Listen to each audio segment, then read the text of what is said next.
നമസ്കാരം.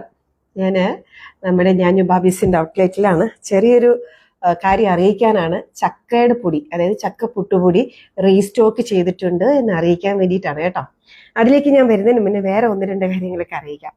ഞാൻ ഇന്നലെ വൈകുന്നേരമാണ് എൻ്റെ മോളെ ഷില്ലോങ്ങിൽ ഫാഷൻ ടെക്നോളജി, അതായത് നിഫ്റ്റില് കോളേജിൽ ജോയിൻ ചെയ്യിപ്പിച്ച് തിരിച്ചു വന്നത്. അപ്പോൾ ഒരുപാട് പേര് കമൻ്റ് ആയിട്ടൊക്കെ ചോദിക്കുന്നുണ്ടായിരുന്നേ, നിങ്ങൾക്ക് എന്തു വരുമാനം എൻ്റെ മോളെ അങ്ങനെ ഫാഷൻ ടെക്നോളജിക്ക് പഠിപ്പിക്കാനായിട്ട് വലിയ വലിയ കോളേജിലേക്ക് വിടുന്നുണ്ടല്ലോ. പിന്നെ പുതിയ കാറ്, എൻ്റെ അഡോണയ്ക്ക് ഞാൻ പുതിയ കാർ എടുത്തിട്ടുണ്ടായിരുന്നു, i10 ബർത്ത്ഡേക്ക്. 21 വയസ്സായി, കുറേ നാളായിട്ടുള്ള എൻ്റെ ആഗ്രഹമായിരുന്നു. എന്നിട്ട് പറയാണ്, നിങ്ങൾ നുണ പറയുന്നുണ്ടോ, സിബിൽ സ്കോർ മുടങ്ങിയെന്ന് പറഞ്ഞിട്ട് എങ്ങനെയാണ് കാർ എടുത്തത്, എങ്ങനെയാണ് മോളെ പഠിപ്പിക്കാനായിട്ട് വിടുന്നത് എന്നൊക്കെ പറഞ്ഞ് കുറെ കമന്റ്സ്. സാധാരണ ഞാൻ കമന്റ്സിനൊന്നും റിപ്ലൈ കൊടുക്കാനോ അല്ലെങ്കിൽ മറുപടി കൊടുക്കാനോ ഒന്നും പോകുന്നില്ല. പക്ഷെ ഇതൊരു പറഞ്ഞു തരാണ്ട് ചില ഒരു എന്താ പറയാ, ഒരു സ്ട്രാറ്റജി ആയതുകൊണ്ട് ഞാൻ പറയാണ്. ഒന്ന് രണ്ട് അതായത് ബിസിനസ് സ്ട്രാറ്റജിയും കൂടി ഞാൻ പറയുന്നുണ്ട് കേട്ടോ. അപ്പൊ ഇതിന്റെ മറുപടി ആദ്യം എന്താണെന്ന് വെച്ച് കഴിഞ്ഞാൽ, സത്യമായിട്ടും സിബിൽ സ്കോർ എനിക്കില്ല. സിബിൽ സ്കോർ ഇല്ലാത്തതുകൊണ്ട് പിന്നെ എനിക്ക് എഡ്യൂക്കേഷണൽ ലോണ് ഞാൻ ABAയ്ക്ക് അപ്ലൈ ചെയ്തിട്ട് എനിക്ക് കിട്ടിയിട്ടില്ല. ബിസിനസ് ലോണും അപ്ലൈ ചെയ്തിട്ട് കിട്ടിയിട്ടില്ല. എനിക്ക് വണ്ടി, എൻ്റെ മോക്ക് i20 എടുക്കാനായിട്ട് ബർത്ത്ഡേക്ക് ഗിഫ്റ്റ് കൊടുക്കാൻ, അതിനും ലോണിന് നോക്കിയിട്ട് എനിക്ക് കിട്ടിയിട്ടില്ല. എൻ്റെ വണ്ടി എൻ്റെ സിസ്റ്ററിനോട് പേരിലാണ് ഞാൻ എടുത്തിരിക്കുന്നത്. അപ്പൊ അങ്ങനെ EMI അടിച്ചു പോകും, അല്ലാതെ റെഡി ക്യാഷ് ഒന്നും അല്ല. സിസ്റ്ററിനോട് പേരിലെടുത്തു, EMI അടച്ചു പോകും. അങ്ങനെയാണ് ഞാൻ ആ വണ്ടി എടുത്തിരിക്കുന്നത്. രണ്ടാമത്തെ കാര്യം, എഡ്യൂക്കേഷണൽ ലോൺ കിട്ടാത്തത് കൊണ്ട് ഞാൻ നമ്മുടെ വിദ്യാഭ്യാസ മന്ത്രി റോജി സാറിനും അതേപോലെ തന്നെ ബിസിനസ് ലോൺ എനിക്ക് കിട്ടാത്തത് കൊണ്ട് നമ്മുടെ മുഖ്യമന്ത്രി VD സതീശൻ സാറിനും ഒക്കെ പല തവണ ഞാൻ മെയിൽ അയച്ചു. പക്ഷെ എനിക്ക് റിപ്ലൈ വന്നില്ല. അപ്പൊ അതുകൊണ്ട് ഞാൻ അതും അങ്ങ് വിട്ടു. പക്ഷേ നമുക്ക് ആരോഗ്യമുണ്ട്, പണിയെടുക്കാനുള്ള മനസ്സുമുണ്ട്. അങ്ങനെയാണെങ്കിൽ പിന്നെ നമുക്ക് ചുമ്മാ വീട്ടിലിരിക്കാൻ പറ്റില്ലല്ലോ. സോ എൻ്റെ ഈ അച്ചാറ് ബിസിനസ്സിൽ നിന്ന് തന്നെയാണ് ഞാനിപ്പോൾ ലാഭത്തിൽ നിന്ന് എനിക്ക് എൻ്റെ മക്കളെ പഠിപ്പിക്കാൻ പറ്റും, എൻ്റെ കുഞ്ഞിൻ്റെ വണ്ടിയുടെ EMI അടയ്ക്കാൻ പറ്റും, എനിക്ക് ബിസിനസ് നന്നായി കൊണ്ടുപോകാൻ പറ്റുമെന്നുള്ള ഒരു ആത്മവിശ്വാസം, ഒരു റിസ്ക് വെയറിങ് എടുത്തിട്ടാണ് ഞാൻ മുന്നോട്ട് പോകുന്നത്. അതിനാരോടും എനിക്ക് കണക്ക് ബോധിപ്പിക്കേണ്ട ആവശ്യവും. അത്യാവശ്യം നന്നായിട്ട് നമ്മുടെ ബിസിനസ് മുന്നോട്ട് പോകുന്നുണ്ട്, ദൈവാനുഗ്രഹത്താല് അതിന് പോകുന്നു. അത് ഞാൻ ജസ്റ്റ് ഒരു ഇൻഫർമേഷൻ പറഞ്ഞു എന്ന് മാത്രം. രണ്ടാമത്തെ കാര്യം എനിക്ക് നിങ്ങളോട് പറയാനുള്ളത്, എല്ലാവരും പറയും ഈ ഇൻവെസ്റ്റ്മെന്റ് ഇല്ലാതെ നിങ്ങൾ എങ്ങനെയാണ് ഈ ബിസിനസ് തുടങ്ങി, സിബിൽ സ്കോറും ഇല്ല ലോണും ഇല്ല എന്നൊക്കെ പറഞ്ഞു. കറക്റ്റാണ്, സിബിൽ സ്കോർ ഇല്ല, എനിക്ക് ലോണും കിട്ടിയിട്ടില്ല, വലിയ മൂലധനമൊന്നും ഇല്ലാതെയാണ് ഞാൻ ഈ അച്ചാറ് തുടങ്ങിയിരിക്കുന്നത്. ഓക്കെ, അതിന്റെ ഏറ്റവും പ്രധാനപ്പെട്ട ഒരുപാട് നന്ദി എനിക്ക് അറിയിക്കേണ്ടത്, ഇവിടെ നമ്മുടെ ഈ കൊരട്ടിയില് വെളുത്തുള്ളി ഫാക്ടറിയുടെ പേരെന്തിയുടെ മാളിയേക്കലോ, വെളുത്തുള്ളി ആ ചേട്ടന്റെ കിൻഫ്രല ചേട്ടന്റെ പേരറിയോ കമ്പനിയുടെ? ഇല്ല. അപ്പൊ ഞങ്ങൾക്ക് വെളുത്തുള്ളിക്ക് ബൾക്കായിട്ട് തരുന്നുണ്ട്. അതെല്ലാം അവരെനിക്ക് 2 മാസം 3 മാസം ഒക്കെ എന്താ പറയാ എനിക്ക് ക്രെഡിറ്റാ തരുന്നത്. അതുപോലെ തന്നെ എണ്ണ എടുക്കുന്നവർ എനിക്ക് ക്രെഡിറ്റ് തരുന്നുണ്ട്, കരിപ്പെട്ടി എടുക്കുന്നവർ ക്രെഡിറ്റ് തരുന്നുണ്ട്. ഏറ്റവും കൂടുതൽ താങ്ക്സ് പറയേണ്ടത് ഫിഷ് തരുന്ന സുധിനാണ്. സുധിനൊക്കെ ആണെങ്കിൽ എനിക്ക് 1-1.5 ലക്ഷം രൂപയുടെ 200-250 രൂപയുടെ ഒക്കെ 250 കിലോ ഒക്കെ മീൻ തന്നു കഴിഞ്ഞാൽ 3 മാസം കഴിഞ്ഞിട്ടേ പൈസ ചോദിക്കുള്ളൂ. അത് വിറ്റ് തന്നിട്ട്, ആ മീൻ വിറ്റുപോയിട്ട് പൈസ തന്നാൽ മതി ചേച്ചി എന്ന് പറയുന്നത്. അതുപോലെ തന്നെ പരിയാരത്ത് നമ്മുടെ ചാലക്കുടി ബീഫ് എടുക്കുന്ന സോജൻ ചേട്ടൻ, അവരുടെ ആണെങ്കിലും ബീഫൊക്കെ എടുത്തു കഴിഞ്ഞാൽ 1 ലക്ഷത്തോളം രൂപ വരും. അത് ഘട്ടം ഘട്ടമായിട്ട് ഞാൻ കൊടുത്തു തീർക്കുന്നത്. അപ്പൊ അത് ദൈവാനുഗ്രഹവും ജനങ്ങളുടെ സ്നേഹവും ഉള്ളതുകൊണ്ട് ക്രെഡിറ്റില് നമ്മൾ എടുത്ത് പോകുന്നു, കാര്യങ്ങളൊക്കെ ചെയ്യുന്നു. പിന്നെ വാർപ്പുകളൊക്കെ സത്യം പറഞ്ഞ ഈ പീലാർമൊഴിയിൽ ഒരു സുരേഷ് എന്ന് പറയുന്ന ചേട്ടനുണ്ട്. ആ ചേട്ടന്റെ ഇന്ന് ഞങ്ങള് ബീഫൊക്കെ വരുമ്പോഴത്തേക്കും വാർപ്പൊക്കെ റെന്റിനാണ് എടുക്കുന്നത്. ഈവൻ നെല്ലിക്കാമൃതം ഉണ്ടാക്കാൻ ഗ്രൈൻഡർ പോലും റെന്റിനാണ് എടുത്ത്, എല്ലാ സാധനം റെന്റിന് എടുത്തിട്ടാണ് ഞങ്ങള് അച്ചാർ ഉണ്ടാക്കുന്നതും എല്ലാ കാര്യങ്ങളും മുന്നോട്ട് പോകുന്നത്. അങ്ങനെയാണ്, അതൊക്കെ ഒരു ലക്കാണ് കേട്ടോ, ദൈവത്തിന്റെ അനുഗ്രഹമാണ്. അപ്പൊ അങ്ങനെയാണ് ഇപ്പൊ ഇവിടെ വരെ ബിസിനസ് നല്ലൊരു ഇവിടെ വരെ എത്തി നിൽക്കുന്നത്. പിന്നെ നമുക്ക് ബിസിനസ് തുടങ്ങുമ്പോൾ ഞാൻ പഠിച്ചൊരു സ്ട്രാറ്റജി, എൻ്റെ അപ്പന്റെ കയ്യിൽ നിന്ന് പഠിച്ചൊരു സ്ട്രാറ്റജി ഉണ്ട്. എൻ്റെ അപ്പന് 4 മക്കളാണ് ഞാൻ മൂത്തയാള്, എനിക്ക് 2 അനുജത്തി 1 അനുജൻ. വേറെ വലിയ വരുമാനമൊന്നും ഇല്ല. അപ്പൻ സർവേയർ ആയിരുന്നു. പിന്നെ കുറച്ച് റബ്ബർ ഉണ്ട്, ഇച്ചിരി കുറച്ച് ഷീറ്റൊക്കെ ഉള്ളു. അങ്ങനെയൊക്കെ കഷ്ടിച്ചരിഷ്ടിച്ച് പോകുന്ന ഒരു മിഡിൽ ക്ലാസ് ഫാമിലി ആയിരുന്നു. പക്ഷെ എൻ്റെ അപ്പൻ ചെയ്യുന്ന ഒരു ഗുണം, വീട്ടില് ചിലപ്പോൾ അരിയില്ല അല്ലെങ്കിൽ മീന് ഇല്ല, എത്ര കഷ്ടപ്പാടാണെങ്കിലും കിട്ടുന്ന തുകയില്ല ഒരു ദിവസത്തെ വരുമാനം ഇത്ര നീക്കിയിരിപ്പ് മാറ്റിവെക്കും. ഓക്കെ. അതായത് KSF ചിട്ടി തുടങ്ങും. ചിട്ടിയിലോട്ട് മാറ്റി വെച്ചിട്ടേ ബാക്കി ചെലവിന് എടുക്കുള്ളൂ. അപ്പൊ അങ്ങനെയാണ് ഞങ്ങൾ 3 പെമ്മക്കളെയും കെട്ടിച്ചു വിട്ടതും കാര്യങ്ങൾ നോക്കിയതും പഠിപ്പിച്ചതും ഒക്കെ. ഈവൻ എന്റെ അനുജനെ പഠിപ്പിച്ചതും നേഴ്സാക്കിയത്, അവനിപ്പോ കുവൈറ്റില് മിനിസ്ട്രിയിൽ ജോലി ചെയ്യുന്നു, എല്ലാ കാര്യങ്ങളും ചെയ്തത് അപ്പൻ ആ ഒരു സേവിങ് മൈൻഡ് ചെയ്തത് കൊണ്ടാണ്. ആ ഒരു സേവിങ് മൈൻഡ് ഞാനും കണ്ടിട്ടുണ്ട്, ഞാനും ചെയ്തിട്ടുണ്ട്. അപ്പൊ എന്താണ് ഞാൻ പറഞ്ഞു വരുന്നത് വെച്ചാല്, മൂലധനം, വലിയ മൂലധനമൊന്നുമില്ലാതെ ഞാൻ ബിസിനസ് തുടങ്ങി. ഒരുപാട് നല്ല മനുഷ്യരുടെ സഹായം, മീൻസ് ഒരു സപ്പോർട്ട് കൊണ്ട് പിന്നെ നന്നായിട്ട് പോകുന്നു. അതിൻ്റെ ഇടയ്ക്ക് എനിക്ക് ഈ കുറെ കടങ്ങളൊക്കെ വീട്ടാനുണ്ട്. എൻ്റെ മോൾക്ക് എഡ്യൂക്കേഷനായിട്ട് 8 സെമസ്റ്റർ ഉണ്ട്. ഇളയ മോൾ ഇപ്പോൾ ഫാഷൻ ഡിസൈനിങ്ങിന് ഓരോ 6 മാസത്തിലും ഏകദേശം 3 ലക്ഷം 4 ലക്ഷം രൂപയാവുന്നുണ്ട്. അതിനൊക്കെ ഞാൻ പണം കണ്ടെത്തണം, വണ്ടികളുടെ EMIക്ക് പണം കണ്ടെത്തണം. അപ്പോൾ ഞാൻ കണ്ട ഒരു കുറുക്കുവഴിയില്ല, ഒരു നല്ല ഒരു ഡിസിഷൻ എന്താണെന്ന് വെച്ച് കഴിഞ്ഞാൽ, ചെറിയ ചിട്ടികൾ ചേർന്നിടുക. ഓക്കെ. ഇപ്പൊ എല്ലാ കടവും തീർന്നിട്ട് നമുക്ക് സേവ് ചെയ്യാം എന്ന് വിചാരിച്ചാൽ ഒരിക്കലും നമുക്ക് കടം തീരില്ല. അതായത് നമ്മൾ പുതിയ പ്രോഡക്റ്റിന് വേണ്ടിയിട്ട് മിഷനറീസ് മേടിക്കും, മാൻ പവർ കൂട്ടും, സ്റ്റാഫിനെ കൂട്ടും, വലിയ വലിയ ഫാക്ടറി ഡെവലപ്മെന്റിനെ കുറിച്ച് ചോദിക്കും. അപ്പൊ അങ്ങനെ വരുമ്പോഴത്തേക്ക് നമുക്ക് സേവിങ് ഉണ്ടാവില്ല. അപ്പോൾ എന്റെ അക്കൗണ്ടന്റ് നിമ്മിയാണ് പറഞ്ഞത്, മേഡം ഞാൻ ഒരു കാര്യം പറയാം, മേഡത്തിന്റെ കയ്യിൽ കാശ് നിൽക്കുന്നില്ല, പൈസ വരുന്നതിനനുസരിച്ചിട്ട് നമുക്ക് ചെലവ് കൂടുകയാണ് ചെയ്യുന്നത്. അപ്പോ നമുക്ക് ഡെയിലി കളക്ഷൻ ഒരു ചിട്ടി ചേരാം. അപ്പൊ നമ്മൾ അറിയാതെ ചിട്ടി അടഞ്ഞു പോകും. എല്ലാ ദിവസവും അവരിവിടെ വന്ന് മേടിക്കും. ഒരു ചില്ലറ മതി, 1000, 2000, 3000, 4000 മേഡത്തിന് പറ്റുന്നത് പോലെ. അത് കഴിഞ്ഞിട്ട് ബാക്കി ചെലവിന് എടുക്കാം. അപ്പൊ ഡെയിലി ഒരു 12 മണിക്ക് അയാൾ ഇവിടെ വന്ന് കളക്ട് ചെയ്യുമ്പോൾ നമുക്ക് കൊടുക്കാതിരിക്കാനും പറ്റില്ല. നമ്മൾ വന്നതിൽ നിന്ന് ഉള്ളതങ്ങ് എടുത്തു കൊടുക്കും. അത് കഴിഞ്ഞിട്ട് ബാക്കി നമ്മൾ കാര്യങ്ങളൊക്കെ നോക്കുള്ളൂ എന്നുള്ള ഒരു ഐഡിയ പറഞ്ഞു. എനിക്ക് നിമ്മിക്ക് അതിനോട് താങ്ക്സ് ഉണ്ട്. എനിക്ക് നല്ലൊരു കുട്ടി, നല്ലൊരു കാര്യം എനിക്ക് ഉപദേശിച്ചു, ഡെയിലി കളക്ഷൻ. അങ്ങനെ ഞാൻ ഒരു 3-4 കുഞ്ഞി ചിട്ടികൾ ചേർന്നു. ആ ബുക്കുകളാണ് കേട്ടോ ഇവിടെ ഇരിക്കുന്നത്, കുഞ്ഞു ചിട്ടികൾ. ഞാൻ നിങ്ങൾക്ക് പറഞ്ഞു തരുന്ന ഈ ഒരു വഴിയാണ്. അതായത് കാശ് സേവ് ചെയ്യാൻ, ഫിനാൻസ് മാനേജ്മെന്റ് എന്ന് പറയുന്നത് വെരി ഡിഫിക്കൽട്ടാണ്. അത് വളരെ വലിയ ടാസ്ക് ആണ്, ഏറ്റവും മനോഹരമായിട്ട് കൈകാര്യം ചെയ്യേണ്ടതാണ്. ഫിനാൻസ് മാനേജ്മെന്റ് അറിഞ്ഞില്ല എങ്കിൽ എത്ര കോടികൾ സമ്പാദിച്ചാലും കയ്യിൽ ഒരു തരി കാശുണ്ടാവില്ല. എങ്ങനെ ഏത് വഴിക്ക് കാശ് പോകുന്നൊന്നും നമുക്കറിയാൻ പറ്റത്തില്ല. അതുകൊണ്ട് ഞാൻ പറയുന്നത്, നമുക്ക് കടമുണ്ടായിരിക്കെ നമ്മൾ ബിസിനസ് ചെയ്യുന്നതിൻ്റെ ഇടയിലും ഒരുപാട് ബാധ്യതകൾ തീർക്കാനുണ്ടെങ്കിലും ഒരു ഇച്ചിരി ഒരു ശതമാനം അല്ലെങ്കിൽ 2% നീക്കിയിരിപ്പ് വെക്കണം. സേവിങ് അത് നമ്മൾ പോലും അറിയാതെ അടഞ്ഞു പോകും. അത് ഡെയിലി കളക്ഷൻ ആണെങ്കിൽ ഏറ്റവും ബെസ്റ്റ്. അതായത് മന്ത്ലി നമ്മൾ KSF ചിട്ടി തുടങ്ങി മന്ത്ലി അടയ്ക്കാമെന്ന് വിചാരിച്ചാൽ അതൊരു ഹ്യൂജ് എമൗണ്ട് ആവും. ആ സമയത്ത് നമ്മുടെ കയ്യിൽ പൈസ ഉണ്ടാവില്ലായിരിക്കാം. അപ്പോൾ നമ്മൾ ഹ്യൂജ് എമൗണ്ട് ആകുമ്പോൾ അത് പിന്നെ സ്കിപ്പാവും, പിന്നെ കുടിശ്ശികയാവും, അങ്ങനെ പോകും. അതുകൊണ്ടാണ് ഞാൻ ചെയ്യുന്ന എൻ്റെ ഒരു പരിപാടി എന്ന് വെച്ച് കഴിഞ്ഞാൽ, ഡെയിലി കളക്ഷൻ ഞാൻ പറയും, ഡെയിലി വന്ന് മേടിക്കുന്ന തരത്തിൽ ഒരു 3-4 കുഞ്ഞു ചിട്ടിയ, വലിയ ചിട്ടിയൊന്നും അല്ല കേട്ടോ. എൻ്റെ അച്ചാറിൽ അറിയാലോ ലാഭം. ഇനി വലിയ ചിട്ടിയിലോട്ട് മാറണം, അതെന്റെ ആഗ്രഹമാണ്. അപ്പൊ അങ്ങനത്തെ കുഞ്ഞി ചെറിയ ചിട്ടികളൊക്കെ തുടങ്ങി ഞാൻ ഇച്ചിരി സേവ് ചെയ്യുന്നു. അപ്പൊ ഇതൊക്കെ എൻ്റെ മനസ്സിലുണ്ട്. എൻ്റെ കൊച്ചിന്റെ പഠിത്തത്തിനുള്ള ഒരു ബുക്ക് ഞാൻ മാറ്റി വെച്ചിട്ടുണ്ട്. അടുത്ത സെമസ്റ്ററിനുള്ള ഇതാണ് ഈ ഒരു ബുക്ക്. അതുപോലെ തന്നെ എൻ്റെ അഡോണയുടെ അടുത്ത സെമസ്റ്ററിനുള്ളതാണ് ഈ ഒരു ബുക്ക്. മനസ്സിലായോ? പിന്നെ എനിക്കൊരു മിഷൻ മേടിക്കണം, ഒരു വലിയ അതിനാണ് ഈ ബുക്ക്. പിന്നെ എനിക്കൊരു മിഷന്റെ കടമുണ്ട്, അതിനാണ് ഈ ബുക്ക്. അങ്ങനെ ഓരോരോ കുഞ്ഞി എമൗണ്ട് ഞാനിങ്ങനെ ഡെയിലി കളക്ഷൻ ആയിട്ട് പോകുന്നുണ്ട്. അപ്പൊ ഓക്കെ. അപ്പം ഞാൻ പറഞ്ഞു വരുന്നത്, ഇതിപ്പോ പുതിയ സംരംഭകരുണ്ട്. ചേച്ചി എങ്ങനെയാ ബിസിനസ് തുടങ്ങി, എത്ര ലക്ഷം രൂപ മുതൽ മുടക്കുണ്ടാക്കി, ചേച്ചി എങ്ങനെ മാനേജ് ചെയ്യുന്നു, വല്ല ലാഭം ഉണ്ടോ, അതിൽ നിന്ന് എന്തെങ്കിലും മിച്ചം പിടിക്കാൻ പറ്റൂ എന്നൊക്കെ ചോദിക്കുന്നവരോട് ഞാൻ ചെയ്യുന്ന സ്ട്രാറ്റജി ജസ്റ്റ് ഒന്ന് പറഞ്ഞു എന്ന് മാത്രം. ഇങ്ങനെ വേണം ചെയ്യാൻ.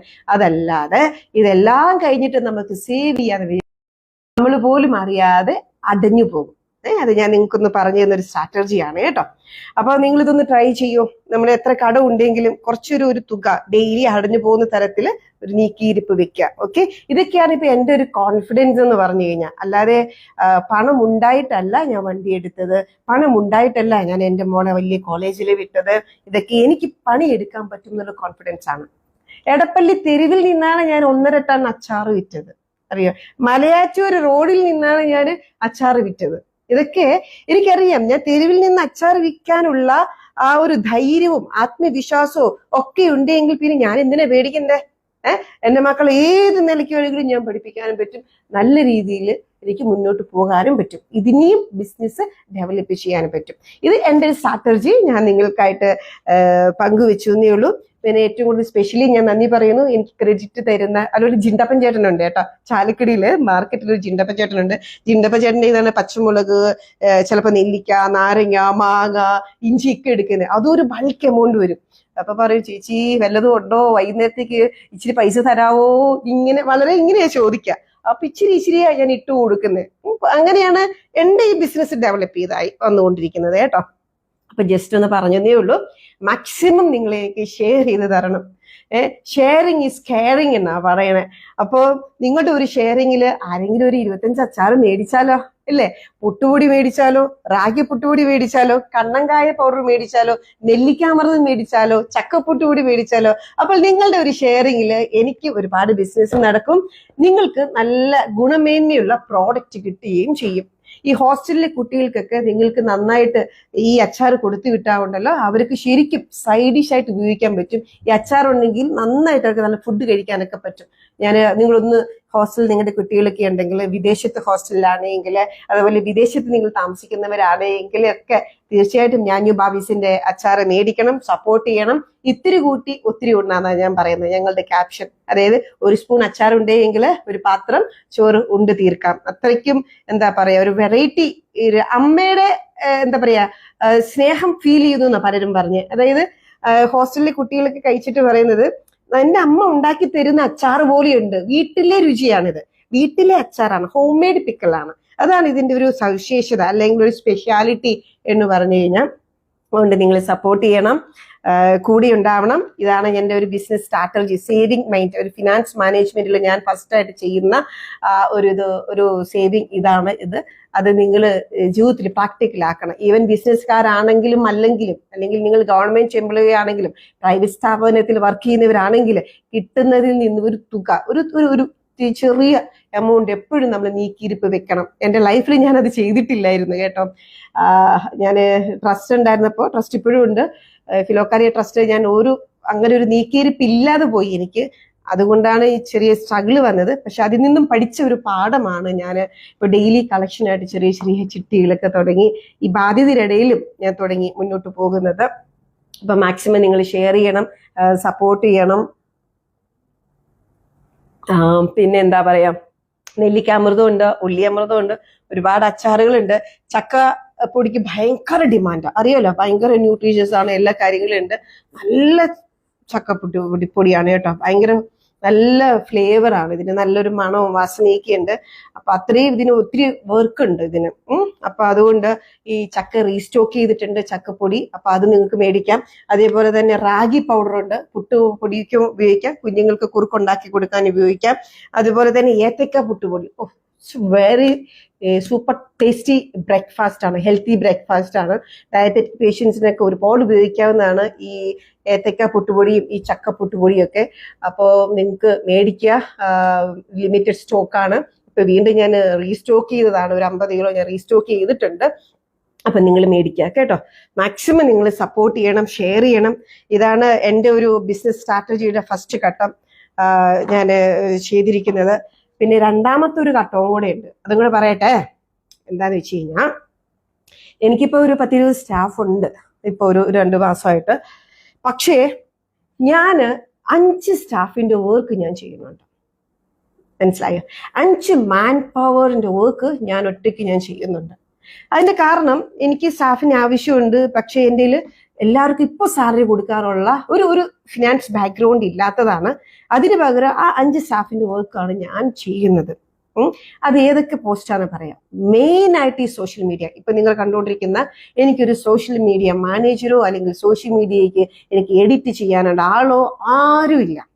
വീഡിയോ ഇടാനുള്ള കണ്ടന്റ് കണ്ടെത്തുന്നതും അതിന്റെ കാര്യങ്ങൾ നോക്കുന്നതും വീഡിയോ എടുത്ത് ഞാൻ എഡിറ്റ് അപ്ലോഡ് ചെയ്യുന്നതും ഞാൻ തന്നെയാണ്. ഓക്കെ, ആ ഒരു മാൻ പവർ ഞാൻ ലാഭിച്ചു. എഡിറ്റ് ചെയ്യുന്നതും അപ്ലോഡ് ചെയ്യുന്നതും ഈവൻ കമന്റുകൾക്ക് ലൈക്ക് അടിക്കുന്നതും ഞാൻ തന്നെയാ, ഈവൻ കമന്റുകൾക്ക് റിപ്ലൈ ചെയ്തതും ഞാൻ തന്നെയാ. എന്റെ സ്റ്റാഫോ അതിനു വേണ്ടി വേറെ ആരോ എനിക്ക് ഞാൻ അപ്പോയിന്റ് ചെയ്തിട്ടില്ല, ഞാൻ തന്നെയാണ്. സോ അങ്ങനെ ഒരു പോസ്റ്റ് ഞാൻ ചെയ്യുന്നുണ്ട്. രണ്ടാമത്തെ എൻ്റെ ഒരു ജോലി എന്താന്ന് വെച്ച് കഴിഞ്ഞാൽ അച്ചാർ കൂട്ടുണ്ടാക്കുന്നതും എല്ലാം ചെയ്യുന്നതും കൂട്ടിന്റെ കാര്യങ്ങളെല്ലാം നോക്കുന്നതും മാനേജ് ചെയ്യുന്നതും എല്ലാം ഞാൻ തന്നെയാണ്. അവിടേക്ക് ഇനി വേണമെങ്കിൽ എനിക്ക് സ്പെഷ്യൽ ആയിട്ട് എനിക്ക് ഒരാളെ നിയമിക്കാം, അപ്പോയിന്റ് ചെയ്യാം. പക്ഷേ ആ സാലറി സേവ് ചെയ്യാൻ വേണ്ടിയിട്ട് ആ വർക്കും ഞാൻ തന്നെയാണ് ചെയ്യുന്നത്. മൂന്നാമത്തെ വേറെ എൻ്റെ ഒരു പോസ്റ്റ് എന്താണെന്ന് വെച്ച് കഴിഞ്ഞാൽ അഡ്മിനിസ്ട്രേഷൻ. ഇവിടുത്തെ കാര്യങ്ങൾ നോക്കുന്നു, സ്റ്റോക്ക് എടുക്കുന്നു, ചെക്ക് ചെയ്യുന്നു, എത്ര സ്റ്റോക്ക് ഉണ്ടെന്ന് അവരുടെ കാര്യങ്ങൾ നോക്കുന്നു, അഡ്മിനിസ്ട്രേഷൻ്റെ എല്ലാം. അപ്പൊ അങ്ങനെ അഡ്മിനിസ്ട്രേഷൻ ഭാഗവും എനിക്ക് അഡ്മിനിസ്ട്രേറ്റർ ഇല്ല, അത് വിൽക്കാനുള്ള സാലറി ഇല്ലാത്തതുകൊണ്ട് ആ ഭാഗവും ഞാൻ തന്നെയാണ് ചെയ്യുന്നത്. പിന്നെ നാലാമത്തെ കാര്യം എന്താണെന്ന് വെച്ചാൽ പർച്ചേസിങ്ങിന്. ഇപ്പൊ ഈ തിങ്കളാഴ്ച ഒരു 200 കിലോ ബീഫ് ഇടുന്നുണ്ട്. അപ്പൊ 200 കിലോ ബീഫിന് എണ്ണ എത്ര എണ്ണ, 5 ബോക്സ് എണ്ണ, അല്ലെങ്കിൽ ഇത്ര ഇഞ്ചി, ഇത്ര വെളുത്തുള്ളി, എന്തൊക്കെയാണെന്ന് ലിസ്റ്റ് ഇട്ട് കൊടുക്കുന്നതും അതിനെ കുറിച്ചുള്ള സാധനങ്ങൾ നോക്കുന്നതും ചെക്ക് ചെയ്യുന്നതും ക്രോസ് ചെക്ക് ചെയ്യുന്നതും ഒക്കെ ആ ഒരു പർച്ചേസിങ് ഡിപ്പാർട്ട്മെന്റും ഞാൻ തന്നെയാണ് നോക്കുന്നത്. പിന്നെ മൊത്തത്തില് യാത്രകള്, എക്സിബിഷൻ കണ്ടുപിടിക്കുന്നത്, പെരുന്നാൾ കണ്ടുപിടിക്കുന്നത്, ലേലം വിളിക്കാൻ പോകുന്നത്, PR വർക്ക് ചെയ്യുന്നത് ഒക്കെ ആ ഡിപ്പാർട്ട്മെന്റ് എനിക്കിപ്പോ ആരുമില്ല, PR ആയിട്ടൊന്നും ആരുമില്ല, അതും ഞാൻ തന്നെയാണ് ചെയ്യുന്നത്. അങ്ങനെ 5 മാൻ പവറിന്റെ വർക്കാണ്, 5 സ്റ്റാഫിന്റെ വർക്കാണ് ഞാൻ ഒറ്റയ്ക്ക് ചെയ്യുന്നത്. ചിലപ്പോൾ ഉറങ്ങുമ്പോൾ രാത്രി 2 മണി 3 മണി വരെയൊക്കെ ആവും. ചിലപ്പോൾ രാത്രിയിൽ ഒറ്റയ്ക്കാണ് ഞാൻ മിക്ക വെച്ച് അച്ചാറൊക്കെ ഞാൻ ഒറ്റയ്ക്ക് തന്നെയാണ് ചെയ്യുന്നത്. അവരെല്ലാം അരിഞ്ഞ് സെറ്റാക്കി വെച്ചിട്ട് പോകും. ഞാൻ ഇവിടുത്തെ ഓഫീസ് ടൈം കഴിഞ്ഞ് ഞാൻ വീട്ടിൽ പോയിട്ട് ഒറ്റയ്ക്ക് ഞാൻ എൻ്റെതായ ഒരു കുട്ടികളുടെയൊക്കെ കാര്യം നോക്കിയിട്ട്, ഇപ്പം അവിയയില്ല, അവിയുള്ളപ്പോൾ അബിയയ്ക്ക് കഞ്ഞിയൊക്കെ ഉണ്ടാക്കി വെച്ചിട്ടാണ് ഞാനൊരു 8 മണിയാകുമ്പോൾ വർക്ക് സ്റ്റാർട്ട് ചെയ്ത് വെജിന്റെ അച്ചാറെല്ലാം ഉണ്ടാക്കി, ഈവൻ നാരങ്ങയാണെങ്കിലും മാങ്ങയാണെങ്കിലും പാവയ്ക്കാണെങ്കിലും എല്ലാം ഒക്കെ രാത്രിയിലാണ് ഞാൻ ഉണ്ടാക്കുന്നത്. അത് ഞാൻ ഒറ്റയ്ക്കാണ് ഉണ്ടാക്കുന്നത്. അപ്പൊ അങ്ങനെയുള്ള എല്ലാ ആ ജോലിയും കൂടെ ഞാൻ ഒറ്റയ്ക്ക് ചെയ്യുന്നത് കൊണ്ട് എനിക്ക് 5 സ്റ്റാഫിന്റെ എന്താ പറയാ സാലറി ഞാൻ ലാഭിക്കുന്നുണ്ട്. ആ 5 സ്റ്റാഫിന്റെ സാലറിയാണ് ഞാൻ ഈ ചിട്ടിയിലൂടെ ചെറുതായിട്ട് ഇച്ചിനി ഡെയിലി കളക്ഷനായിട്ട് ഞാൻ സേവ് ചെയ്യുന്നത്. മനസ്സിലായോ? ഇതൊക്കെ ഒരു ഫിനാൻസ് മാനേജ്മെന്റിന്റെ ഒരു ഭാഗമാണ്. അപ്പൊ ഞാൻ നിങ്ങൾക്ക് ചെറിയൊരു കാര്യം പറഞ്ഞു തന്നതാ. അപ്പൊ എന്റെ ബിസിനസ്സിൽ ഞാൻ എങ്ങനെ ഡെവലപ്പ് ചെയ്ത് കൊണ്ടുവരുന്നുണ്ട്, എങ്ങനെയാണ് നമ്മൾക്ക് ക്യാഷ് സേവ് ചെയ്യാൻ പറ്റുന്നതൊക്കെയുള്ള ചെറിയൊരു ഐഡിയ പറഞ്ഞിട്ടുണ്ട്. ഇനിയും നെക്സ്റ്റ് വീഡിയോസിൽ ഞാൻ എൻ്റെതായ ചില സ്ട്രാറ്റജീസ് ചെയ്യുന്നുണ്ട്, അത് നിങ്ങൾക്ക് പറഞ്ഞു തരാം. എല്ലാവരും വളരട്ടെ അല്ലേ, എല്ലാവർക്കും ജീവിക്കണം, എല്ലാവർക്കും സന്തോഷം കിട്ടണം. ബിസിനസ്സിൽ ഞാൻ ഫസ്റ്റ് ടൈം എല്ലാം പഠിച്ചു വരുന്നേ ഉള്ളൂ, എനിക്കൊന്നും അറിയില്ല. ഇത് ഞാൻ ശിശുവാണ് ബിസിനസ്സിൽ. ശരിക്കും പറഞ്ഞാൽ ഇതിപ്പോ എന്റെ ബിസിനസ് എന്ന് പറഞ്ഞാൽ ഇപ്പൊ ബേബി സ്റ്റേജ് പോയിക്കൊണ്ടിരിക്കുകയാണ്. പക്ഷേ എന്നാലും ഐ ഹാവ് എ ഹോപ്പ്. നല്ലൊരു പ്രതീക്ഷയുള്ള ഒരു ഫീൽഡാണ് ഇപ്പൊ എനിക്കിത്. ഞാൻ പഠിച്ചു വരുന്ന അനുസരിച്ചിട്ട് എനിക്ക് പാഷൻ തോന്നുന്നുണ്ട്. ഇപ്പോൾ നല്ലൊരു ലഹരിയായിട്ട് എനിക്ക് മാറുന്നുണ്ട്. എത്ര പണിയെടുത്താലും എനിക്ക് ക്ഷീണം തളർച്ചയും തോന്നുന്നില്ല. എത്രത്തോളം പണിയെടുക്കുന്നു അത്രത്തോളം ഞാൻ ഫ്രഷ് ആയിട്ട് യങ്ങായിട്ട് മാറുന്നുണ്ട്. ഇല്ലേ? അതെ, ഓക്കെ. അപ്പം മാക്സിമം നിങ്ങൾ ഇത് ഷെയർ ചെയ്യണം. ഈ ബിസിനസ് സ്ട്രാറ്റജി എല്ലാവരും കേൾക്കട്ടെ, കാണട്ടെ, പഠിക്കട്ടെ, ജീവിതത്തിൽ പ്രാവർത്തികമാക്കട്ടെ. ഒപ്പം എന്നെ ഈ ചക്കപ്പുട്ടുപൊടിയും അല്ലെങ്കിൽ റാഗി പുട്ടുപൊടിയും ബനാന പുട്ടുപൊടിയൊക്കെ ജനങ്ങളും അറിയട്ടെ, മേടിക്കട്ടെ. ഓക്കെ, ഇതിൽ നിന്ന് കിട്ടുന്ന ലാഭം കൊണ്ടാണ് ആംബുലൻസ് ഓടുന്നത്, കുറച്ച് മെഡിസിൻ ഹെൽപ്പുകൾ നടക്കുന്നത്, വീട് പണിയുടെ കാര്യങ്ങളൊക്കെ ചെയ്യുന്നത്. അപ്പൊ അതും ഒരു വഴിക്ക് നടക്കുന്നുണ്ട്. മാക്സിമം സപ്പോർട്ട് ചെയ്യണം കേട്ടോ. Okay, thank you so much. I love you.